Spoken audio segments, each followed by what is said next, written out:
हमसे कोई अपराध न बन जाए, हमसे कोई दोष न बन जाए। वैसे ये व्यवहार शून्य देश है, ये प्रेम मार्ग के पथिकों का है। यहां केवल प्रिया प्रीतम की प्राप्ति का लक्ष्य लेके आया जाता है, यहां केवल प्रिया प्रीतम की प्राप्ति का ही साधन किया जाता है, यहां केवल प्रिया प्रीतम अपने मानने वालों का ये देश है, अन्य कोई वृत्ति ही नहीं। निर्दूषित कर वास और रसिक जन संग सदा, दो बातें।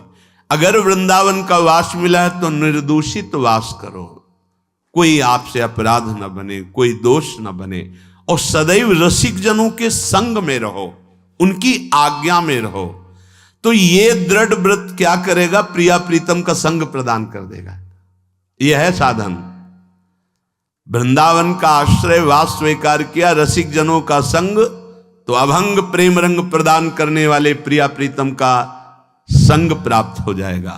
वृंदावन हित रूप चिंतवत कुंजनी विचरी प्रेम सो उर्भरी। जहां आपके हृदय में एक बार प्रिया प्रीतम प्रकाशित हुए, ये कुंज निकुंजे इसी दृष्टि से आपको दिखाई देने लगेंगी, नवीन नवीन लीला रस में डूबे रहेंगे। पर निर्दूषित कर वास रसिक जन, रसिक जनों का संग, तो फिर दुष्संग का त्याग, दुष्संग ना होने पावे। कल देवर्षि नारद जी के भक्ति सूत्र में दुष्संग सर्वथैव त्याज्य, सर्वथैव त्याज्य, दुष्संग की पहचान तो कह रहे हैं जो शिष्णोदर परायण है, रसेंद्री के अच्छे अच्छे पदार्थ खाने के लिए जबान ललचाती है, जनेन्द्री भोग के लिए हर समय बावरे बने रहते हैं। शिष्णोदर परायण यद्यशद भी पथि पुनः शिष्णोदर कृतोद्यमई आस्थितो रमते जंतुस तमो विशति पूर्ववत सत्यम शौचम दया मौनम बुद्धि श्रीर्यशः क्षमा समो दमो भगश्चेति यत्संगाद्याति संक्षयम् ते स्वशान्तेषु मूढ़ेषु खंडितात्म स्वसाधुषु संगम न कुर्याच्छोच्चेषु योषित क्रीडा मृगेषु च। जो मनुष्य संभोग प्रिय है और रसेंद्री के भोग पदार्थों से प्रियता रखता है, ऐसे नीच पुरुष का संग नहीं करना चाहिए।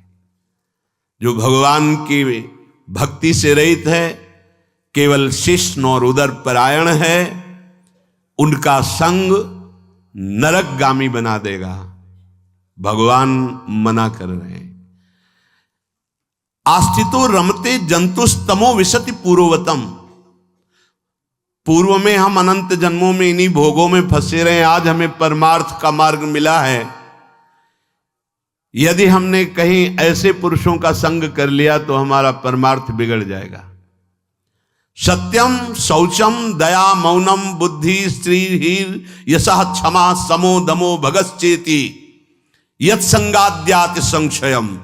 ऐसे दुष्ट संग से हमारे जीवन में सत्य का अभाव हो जाएगा।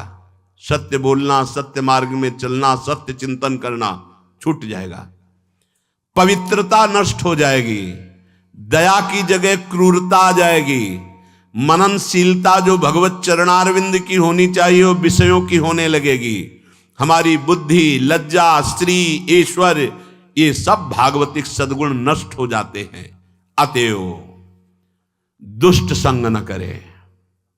ये जो अशांत चित्त है, मूर्ख है, भगवत विमुख है, नष्ट बुद्धि है, ये जो भोगों के खिलौने बने हुए हैं, ऐसे असाधु पुरुषों का कभी भी साधक संग न करे, नहीं तो नष्ट हो जाएगा।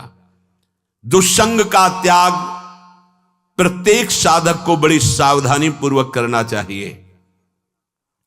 भगवत प्रेम या मोक्ष पदवी जो भी चाहिए वो तभी मिलेगा जब कुसंग का त्याग हो जाए। भगवान श्री रामचंद्र जी ने तो विभीषण जी से कहा कि बरु भल बास नरक कर ताता, दुष्ट संग जन देई विधाता।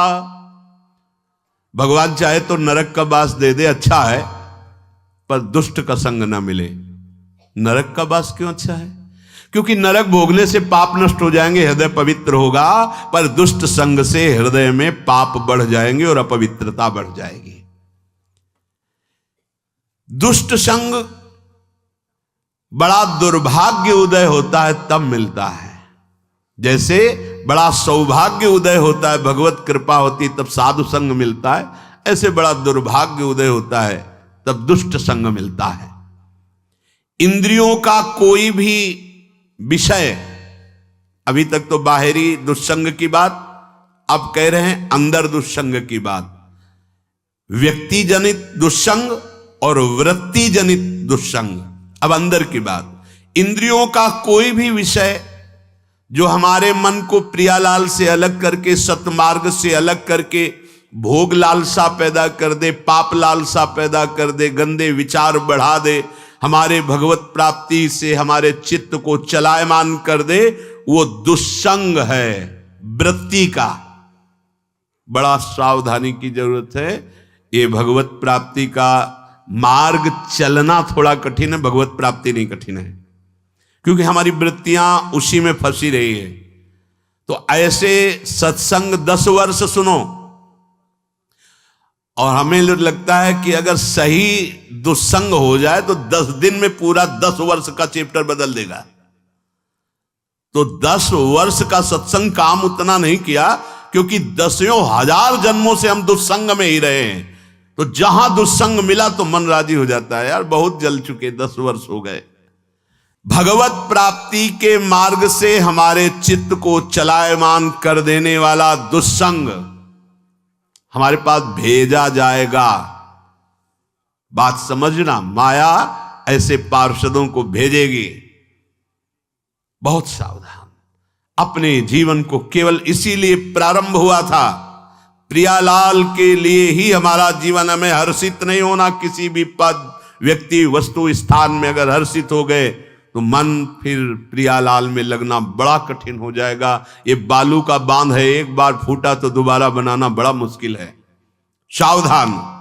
हमें ना कोई ऐसी चेतन वस्तु या जड़ वस्तु का दृश्य देखना है जो हमारे अंदर भोग वासना पैदा कर दे। जड़ के देखने से भी होता है क्या? हाँ, चित्र जड़ ही तो है। जो आप चलचित्र देख रहे हो जड़ ही तो है ना, उसमें कुछ हो थोड़ी रहा है, वर्तमान में थोड़ी हो रहा है, वो तो चित्र है। लेकिन वो चित्र तुम्हारे चित्त को बलात् आकर्षित करके भोगों में फंसा देगा। बहुत सावधान।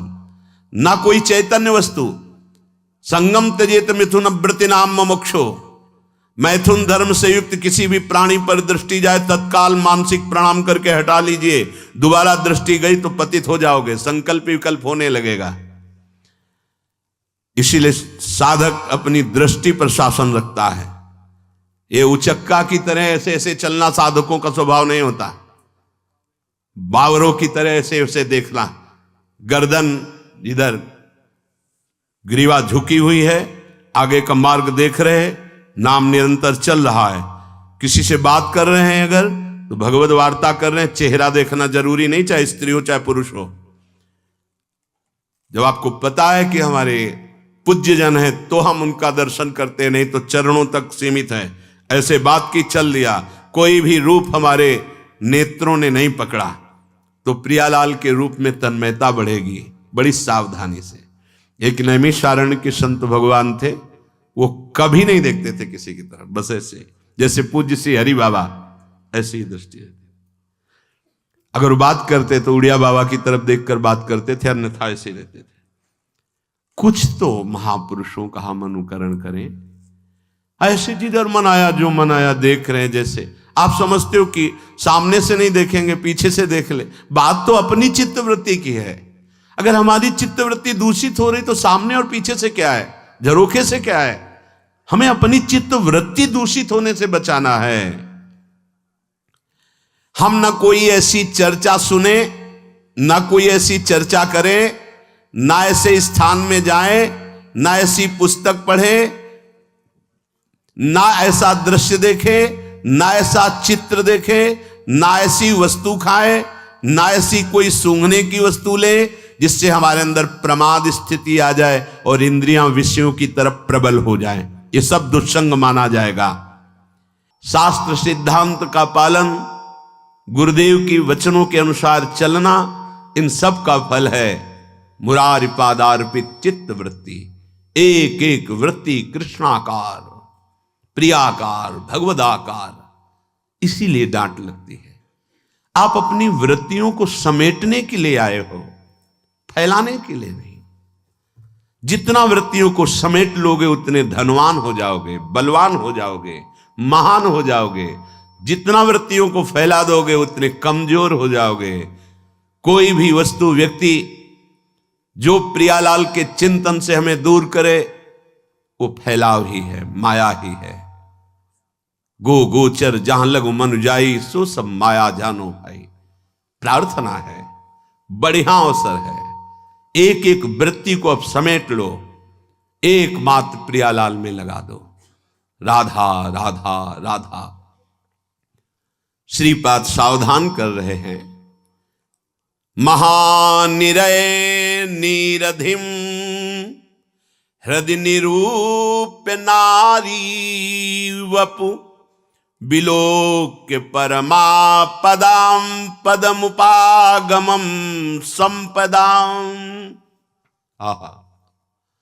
विभाव्य जनरंजनम हरिरसात्मता भंजनम भजो परतिभूषण परम धाम वृंदावनम। भाई, इस शरीर की कुछ रचना ही की गई है ऐसी। स्त्री शरीर पुरुष शरीर को देखकर आकर्षित हो जाना, पुरुष शरीर स्त्री शरीर को देखकर आकर्षित हो जाना, या किसी भी शरीर को काम भाव से आकर्षण युक्त होकर देखना, कह रहे महानिरय, ये तुम्हें महानरक में ले जाएगा। एक मर्यादा बनाई गई है धर्म की, उसके अनुसार चलो। अगर इस आकर्षण में फंसकर पापाचार करोगे तो कह रहे हैं निरवधिम, पता नहीं कितने कल्प तक नरक भोगना पड़ेगा। लोगों को ऐसा भ्रम है कि कहीं कोई नहीं देख रहा, कोई नरक वरक नहीं, मनमानी आचरण कर लो। ऐसा नहीं। तुम्हारे आंख मूंदने से आया हुआ सामने काल थोड़ी टल जाएगा। जिस समय जो हम कर्म करते हैं उसी समय वो बलवान कर्म हमारे सिर के ऊपर बैठ जाता है और समय आने पर विध्वंस कर देता है। जब तक उसका प्रायश्चित नहीं किया जाता या उसको नष्ट नहीं कर दिया जाता भजन बल से, तब तक वो कर्म आपके पीछे पड़ा रहेगा। आपको लोकांतर में कहीं भी जन्म लो, आपको नष्ट करेगा समय आने पर। सत्य शास्त्र सदगुरुदेव की वाणी। श्रीपाद कह रहे हैं ये समुद्र है माया। जैसे समुद्र में था लेना चाहो तो नहीं ले पाओगे, ऐसे ही भोग कर था लेना चाहो, भोग लो, कितना भोगोगे। कभी आज तक किसी को था नहीं मिली, बस इतना ही भोग का सुख है मैंने जान लिया। नहीं, जब कोई हटाए तो अतृप्त होके हटाए, तृप्त होके नहीं, अतृप्त होके। छक गया ये नाशवान संसार का राग, हर समय जलाता ही रहा, कभी तृप्ति नहीं मिली। अब नहीं, अब लो नशानी, अब ना नशयों, अब तो केवल प्रभु के चरणों की तरफ चलेंगे। ये अनेक विपत्तियां तुम्हें लगती हैं संपत्ति के रूप में, बड़े गूढ़ वचन है। यहां की जितनी भी संपत्ति है दुखालय से प्राप्त की गई है, तो सुख कैसे दे सकती है। जिनको ये भ्रम है कि हम अमुक पद ले लेंगे या अमुक वस्तु व्यक्ति स्थान के स्वामी बन जाएंगे तो हम सुखी हो जाएंगे, इसका नाम दुखालय है। आप कितने धनी हैं, आप देख लीजिए, पर इतिहास साक्षी है, चक्रवर्ती सम्राट हुए हैं जहां सूर्य और अस्त उन्हीं के राज्य में होता है। ऐसे ऐसे राजा जिनके बहुत से भोग विलास, बहुत सुंदर सुंदर सब व्यवस्थाएं, अंततो गत्वा अतृप्त होकर इस संसार का त्याग किया। बरबस राज सुत ही नृपदीन्हा, हर हित आप गवन बन कीन्हा। विचार किया कि धिक्कार है, पूरा जीवन असत भोगों में चला गया, अब तो भगवान के लिए हम वनवास करेंगे, उनका निरंतर भजन करेंगे। आप अभी भोगों में सुख खोज रहे हैं तो एक सीमा रख लीजिए धर्म की। अगर धर्म के अंतर्गत भोगों को स्वीकार करेंगे तो भोगों से राग रहित हो जाएंगे और प्रभु से अनुराग करने के मार्ग मिलने की गुंजाइश रहेगी। अगर धर्म विरुद्ध आचरण करेंगे तो सवाल ही नहीं उठता कि आपके हृदय में सत विचार भी उदय हो जाए। सत मार्ग में चलना तो बहुत कठिन बात। जो पे दुष्ट हृदय सोई हुई, मोरे सन्मुख आव की सोई। अगर दुष्टता बनी रहे तो भगवान की सन्मुखता नहीं हो सकती। पापवंत कर सहज स्वभाव, भजन मोर ते भाव न काऊ। यदि पापाचरण होते रहे तो भजन का भाव ही नहीं बन पाएगा, जीवन व्यर्थ चला जाएगा। श्रीपाद कह रहे हैं अनेक संपत्तियां ये विपत्तियों की जननी हैं। दुख योनयः, इनसे दुख ही प्रकट होता है। क्या? फसाओ, फैलाओ। परम संपत्ति, परम धन राधा नाम आधार। सामने राधा नाम लिखा हुआ है या राधा रूप प्रकाशित है, जिह्वा से नाम चल रहा है, हृदय आनंद की उफान में है। वो उफान आंखों से दिखाई दे रहा है कि नशे में आंखें घूम रही, प्रेम नशा छाया है, घूर्णित नेत्रम और अश्रु प्रवाह हो रहा है। धन्य हो गया जीवन, धन्य हो गया वृंदावन वास, वृंदावन आना धन्य हो गया। गदगद सुर नैना सजल दंपति रस रहे भेन, यही गति वृंदा विपिन में फिरे प्रेम तल्लीन। कहां हो भाई? वृंदावन में। क्या कर रहे हो? रो रहे हैं। किसके लिए? प्रियालाल के लिए। अब जीवन सही चल रहा है। अरे कभी तो एकांत में बैठकर सोचो, तुम्हारे अब जीवन का लक्ष्य श्री जी ने क्या दिया है? क्या दिया है? क्या धन के द्वारा प्राप्त भोग विलासिता को अभी भोग नहीं चुके और फैलाव करके भोग विलासिता और भोगना चाहते हो? नहीं, ये मन कभी कभी धर्म की आड़ में हमको प्रियालाल से विमुख कर देता है। नहीं, ये धर्म है। नहीं, स्थान व्यक्ति के अनुसार धर्म का निरूपण किया गया है। कौन सा स्थान है, उस व्यक्ति की क्या अवस्था है, वो व्यक्ति निवृत्ति मार्ग में है या प्रवृत्ति मार्ग पर, तब उसके। इसीलिए पूरा मेडिकल स्टोर दवाइयां हैं, पर वो सब हमारे लिए नहीं है। डॉक्टर ने जो पर्चा में हमारे लिए लिखा वही लेके खाओ जाके, नहीं तो उसमें दवा है लेकिन मर भी जाओगे। मनमानी दवा नहीं खानी, डॉक्टर के आदेश अनुसार। ऐसे ही शास्त्र और सिद्धांत मेडिकल स्टोर है, सदगुरु वैद्य हैं। तुम्हारे लिए जो दवा दे रहे हैं केवल वही तुम्हें सूट करेगी, वही तुम्हें परमार्थ पथ में आगे बढ़ाएगी। तुम्हें मन से दवा नहीं लेनी कि पीली वाली तो नहीं, वो हरी वाली, ये कड़वी है वो मीठी दीजिए। मीठी दवा हो सकता है तुम्हारे लिए जहर का काम कर जाए।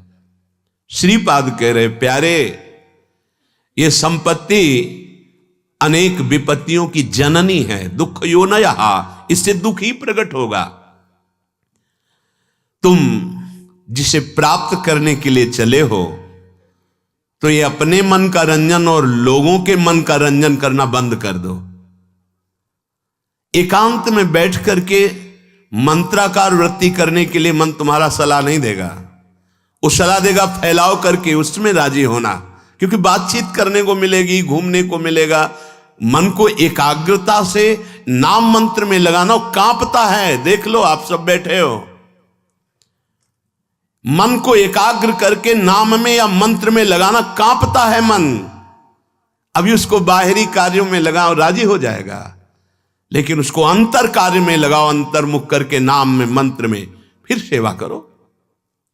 उसके लिए तो आपको समय देना पड़ेगा, पहले एकांत अभ्यास के लिए मन को राजी करना पड़ेगा। किसी तरह गुरु कृपा फंसा करके तुमको संसार के फांसी से काट करके ये अवसर दे रही है कि तुम अपने मन को एकाग्र करके प्रियालाल में लगा दो। अब अगर ये चूक कर दी तो बार बार तो बनत नहीं। या संजोग अनूप मानुस्तन वृंदा विपिन रसकन संग विरूप, सब यहीं कहीं धरा रह जाएगा। तुम्हारी चित्त वृत्ति कहां लगी वो परिणाम तुम्हारे साथ जाएगा। बहुत ध्यान देने योग्य बात महापुरुषों की है। अपने मन का रंजन और लोगों के मन का रंजन। जब हम वृंदावन आए हैं तो श्री जी को रिझाने आए हैं, सामने वाला आके खड़ा हो गया, राधे श्याम राधे श्याम। अब वो बात कर रहा है, अगर हम बात नहीं करेंगे तो उसको दुख पहुंचेगा। नहीं, दुख नहीं, महादुख पहुंचे। और उस दुख में वो सोचे कि ये हमसे क्यों नहीं बात किया। तब पता चलना चाहिए कि श्री जी से कोई विमुख करने वाली वृत्ति हमारे अंदर है, इसलिए हमसे बात नहीं किया। हमको श्री जी के लाड़नों से बात करने के लिए श्री जी मैं होना पड़ेगा। किसी महापुरुष के पास कोई धनी गया, बहुत सी सामग्री और रुपया रखा, वो अधिकतर मौन रहते, हटाओ, बहुत बुरी तरह से व्यवहार किया, और फेंक दी, सामग्री फेंक दी, हटा दिया। बाद में हमने उनसे एकांत में पूछा, ऐसा क्यों किया? गंगा के किनारे रेत में क्यों ऐसा किया आपने? वो कानपुर से आए, इतनी दूर से आए, गाड़ी से आए, यहां गाड़ी आना मुश्किल है, इतनी सामग्री लाए आपके लिए, आप क्यों फेंक दिया?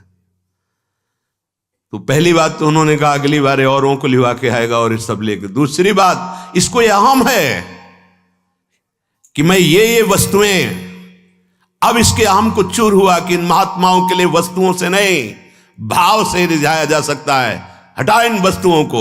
अगर उन वस्तुओं को स्वीकार कर लेता तो उसको गर्व होता कि पैसे के बल से, वस्तुओं के बल से एक महात्मा हमारे हाथ जोड़ रहा है, हाँ बड़ी कृपा की, हट ये वस्तुएं हटा।